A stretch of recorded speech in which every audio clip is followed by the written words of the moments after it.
More details of how 12 kidnapped victims at the Zubawan area of Buhari Area Council on January the 2nd were rescued by troops of the Nigerian Army.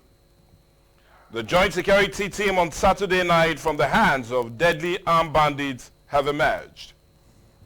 The FCT Police Command, in a statement by CP Josephine Ada, said the operatives successfully rescued the victims around Kajuru Forest in Kaduna State at about 11:30 p.m. on Saturday, January the 20th of 2024.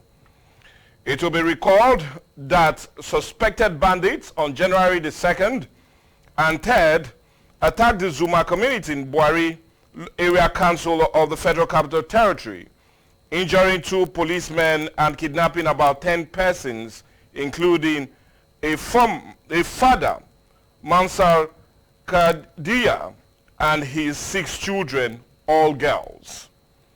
Subsequently, the bandit demanded a ransom of 60 million naira and killed the eldest daughter, Nabia, owing to the delay in paying the ransom, and later increased the ransom to 100 million naira. Earlier, 3 persons were kidnapped by the same bandits at Barangani area and also in Buhari Area Council after inflicting a gunshot injury on the vigilante during the incident. Reacting to the rescue, CP Haruna Gariba appreciated the Inspector General of Police, Olukayode Betokun, for the deployment of the newly commissioned Special Intervention Squad, which, as he said, has given an uplift to the existing security architecture of the FCT.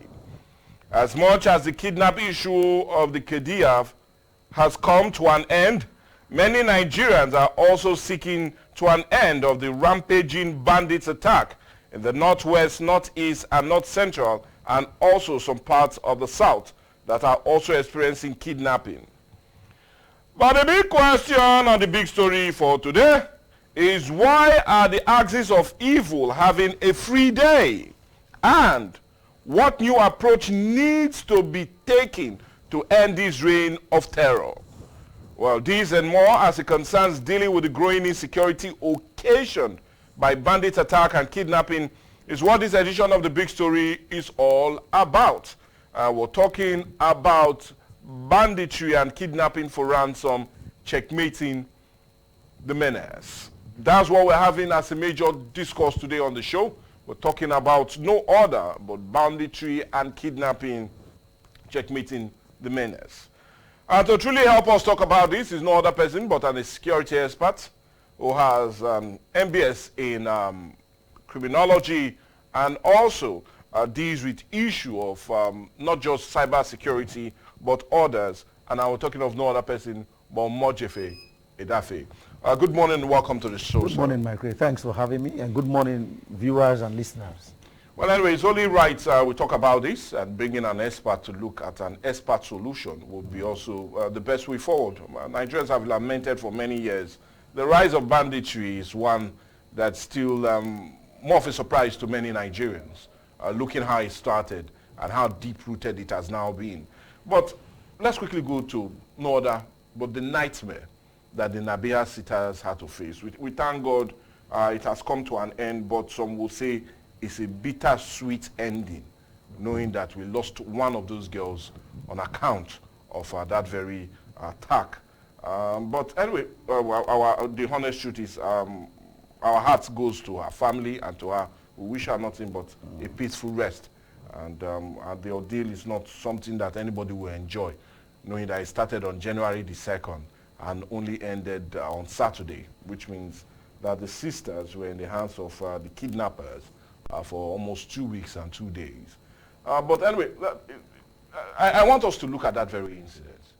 Many will say it speaks volume of how insecurity has festered in the country in the last couple of months, and not just only in Abuja, but the rest of the country. As a security expert, I'm really keen to get your reaction to this recent ordeal and also government approach to it. Now, thank you very much once again, Michael. And how do we start this kind of discussion? we start going to the nexus, the fundamentals, how it started. Yes.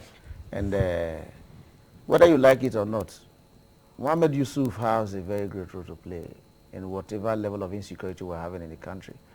You know, one of the safest... talking about the founder of Boko Haram, one of the safest places to have ever lived in this country. You know, prior to this political dispensation, I used to visit the north. And in the north, when you go to the north, you can open your door and sleep, you know. And there came in Mohammed Yusuf and his group then in 2002. But they were kind of radicalized, but they were not into anything, you know, violent, I say, until there was an extrajudicial killing of Yusuf, you know, in 2009. And that led and gave birth to, you know, but you would have seen right from beginning, you would have seen the indices were there. You understand that this thing was all the fundamentals to make it ripe, you know, were really gradually snowballing into something that just like we have done sat here, people are not turning blind eye. You know, over time you understand that this thing was going to, you know, lead to this kind of serious issue eventually, if it was not going to be checked. But unfortunately, you see, when it started in 2009, I'm sorry, I'm just trying to give a foundation to whatever they discussed, you know, and we political gladiators from that ASICS, you know, felt like, okay, it was a thing to get at the center, you know, because it was not one of their own that was there. So they had this lackadaisic attitude towards it. They were not ready to speak against it. They were not ready to talk about it. They were not ready to kind of, you know, generate platforms through which it could be checked. So they let it play and they took advantage of it, you know, using them as pawns and, you know, for their political interest. At the end of the day, you see, there are times you train a leopard, you know, at a formative age, it may know you and may want to play with you because it's still a cub then. But eventually when, you know, it blossoms and all grown, you know, you can't tell the difference between the owner, you know, and stranger. So that's what has happened. And unfortunately, we are all reaping from it now. You know, as much as I want to, my heart goes to them. They troubled Jonathan and he left. When eventually Buhari came, we felt the Messiah has come. I know, because they wanted Jonathan out of the system and Jonathan eventually left and one of their own came. So we're thinking that at least, and of a truth, when it started, when Mr. President came, Buhari came on board, there was, he annihilated them, he exterminated them, took them, pushed them from, you know, we already had making a caution to Federal Capital Territory then, but he pushed them beyond, took them back and dislodged them. And it was, as far as from the, according to the Information Minister, it was Uhuru, you know, celebrating that militants have been dislodged and all that. But unfortunately, I don't know what happened. Maybe it got into us and there was a relapse, and before we knew it, it blossomed. And eventually... Now talking about how it had blossomed, and let's look at this recent upsurge, especially as it concerns the Federal Capital Territory and the axis of Kaduna, Niger State, and Taraba.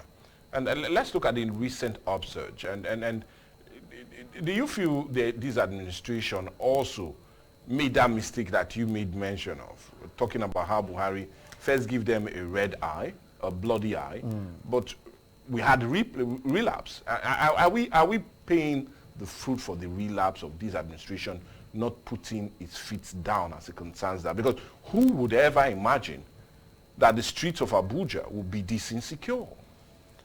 But it's difficult to, there is no disconnect between the previous government and this government.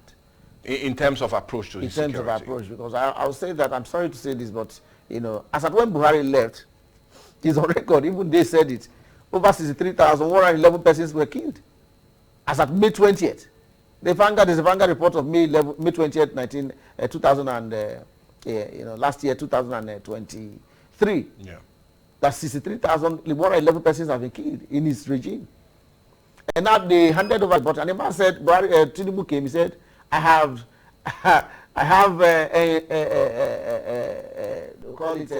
inherited the assets and liabilities of the previous government. You know, one was expected, and thank God, you know, they came in, instituted a new government, a new security architecture, brought in new services. So we were thinking, as a matter of fact, you know, that this is, but if you look at the indices again, once again, you will discover that there was a relapse. Yeah. Because there were intelligence to that effect that there was incursions that were being made. They saw people, you know, because there was a hit on them. Yeah. Most certainly from Kaduna. From Kaduna, from the northwest, the northeast. So you see there was a transverse movement down, south this way. And so you know, so they were going within. We saw those axes. His axes. We saw it in Niger State. So these are things you must, you know, take note of. We saw it in Niger State. Then you see, they were gradually, and you know, unfortunately, you see, Abuja is bounded by, you know, these states. Yeah. Kaduna, Niger, Kogi, Nasarawa. You see, and these people have experienced their own form of a high level of insecurity. So it's just like they're going round in the circle. You know, round the circle. So they have. Once you hit them here, they migrate. They migrate. You understand? So that's what was happening. And there was intelligence report to that effect. Now, talking about intelligence report, I feel we need to go there. Because my next question will be, why is it that it looks as if we're not winning the war against them? Look, the reason I ask, we've had a series of directives given by Mr. President to the service chiefs or security chiefs. On account of these, we've even seen more, as it concerns even the FCT minister visiting some major council areas. We knew he went to Gwagwalada on Thursday. But irrespective of that, we felt to have seen the worst after that Christmas Eve killings in Bokos, local government area of Plateau State. But like we felt that was the worst, we're now seeing this epic drama that played out with the Nabiha sister. And the question still remains. Why does it look as if the government is losing the war against this non-state actor? And the reason I'm asking or sounding this way is that we've had directive, we have consultations, we had diplomatic move, we have monies budgeted to deal with this, and why it looks as if it's not working? That's the question. Now, Mike, you see, it's very simple to look at. Yeah. If you were on air yesterday when you heard the interview of the senator representing Abuja, Federal Capital Territory, she did mention how, you know, Kingibe, how she reached out multiple times. She raised the alarm. Reached out to the I had the opportunity of listening to her. And you see, and these are things we're talking about. At that level, one would ordinarily think that, you know, when people at that platform, you know, are able to interact, you know, people who we think ought to be representing our interests. Yeah. You know, there's, I don't know what, for whatever political, you know, that's it. You see, it all boils down to leadership failure. Because what she said, when she got that information to them, they said she was over-exaggerating the issue. That's to tell you the level of, I've been saying it here now, is they never envisaged, or probably they felt, you know, it could come and go. Nobody will, you know, just the Nigeria attitude towards things. You understand? And unfortunately, security doesn't work that way. Because criminal elements take advantage of vulnerability. When there's an opening, you know, just like a man who plays football, he looks for an opening to score goals. So when there is an opening, he comes with full throttle. And unfortunately, let me be very frank here now. Our security agencies may not be prepared for this kind of thing. Because we're thinking, just like we have the Nigeria Police Force, you know, it is high time we have an airlight operational team. Just like the one the Inspector General of Police have formed. Well, it could be formed by, you know, by saying... You call it a special intervention squad. But you see, are they equipped? Something like SWAT? Are they SWAT? Are they equipped to that level? When we talk about special weapons and tactics team, which should otherwise known as SWAT, you know, they are prepared, they are trained, you know, not just by pronouncement, they are trained, they have the equipment, they have what it takes, you know, to execute such mandate. And now, what we look at, what are the equipments on ground? You understand? As we talk now, even the FCT police force, I'm yet to see an helicopter, maybe owned by them to look at. But would that not be sad to know, knowing that we budgeted 1.9 trillion for defense this year for the 2024 budget, and we are now talking about not having the required, not just even manpower, but skills and equipment, gadgets to deal with this. You know, when I watched news and I saw the FCT police spokesperson saying that they have dislodged the kidnappers, they were able to rescue. That thing was carried out by the military, obviously. Most certainly. We have the video. Handed it over to the police. So what we need to do, I think what they need to do, critical security stakeholders meeting. I have been crying for this, you know, call in retired generals, call in the retired DSS operatives, you know, NI operatives, bring them back to the drawing board and go and reach out to, you know, those who are in charge and ask them, what is the problem? How do we nip this thing? All resources must be employed. I agree. This is a serious issue. Is it beyond us? It's not beyond us. But we tend to be docile. That's a problem. You know, we look at it from this I don't care attitude until it gets to an alarming stage. Otherwise, we ought to have declared a state of emergency on security. We've declared that on food, but yet Nigerians are still hungry. Implementing it. What we mean declaration. So at that would declaration not be on paper? It's not by setting up roadblocks, checkpoints. These people inhabit the communities. What have you done? I used to say, in those days when we had the military regime, those days we used to have maybe we do the era of Shegari. We used to have what we call the NSOs. They live inside the communities. You hardly even know who they are. You know, because they generate their intelligence on that, and they think even before you plot, they are nipping it, they are arrested. You hear they just. So can't we go that way back and see how we do it? Not checkpoints. Get the people into the society. Because they live in the society. They don't live anywhere. Even if they live in camps in the forest, they come and transact in the communities. They can't live in isolation. They have go-betweens. And these are things you should watch out for. You know, look out for those who are funny looking, and even the landlords incorporate all the heads of tradition, the communities, and get them involved. Even the communities. Live inside the community. It's very simple, Bakri. Let's assume Ugeli, for instance. How do you police Ugeli? And you think by setting up roadblocks, and if the criminal elements are moving along the road and you know that's okay, there's a roadblock, what stops them from just diverting and turning around and just head somewhere? So as our approach, that seems to be the problem. Very, very serious problem. You know, we should get into the community. You know, I always say, get plain operatives into the communities. Get plain operatives into the community to generate your information, your accurate information for you, and if they need be, before they plan, proactive is always a cheaper means than reaction. You know, when you have proactive measures, you always prevent crime from taking place. And not reactionary. Not reactionary. So you feel our approach has been more of reactionary it and has not been more more. Like the Nigerian police force is geared towards is trained. I would rather be very funny, but I have to be realistic about this. You know, it's more of a reactionary force rather than a proactive.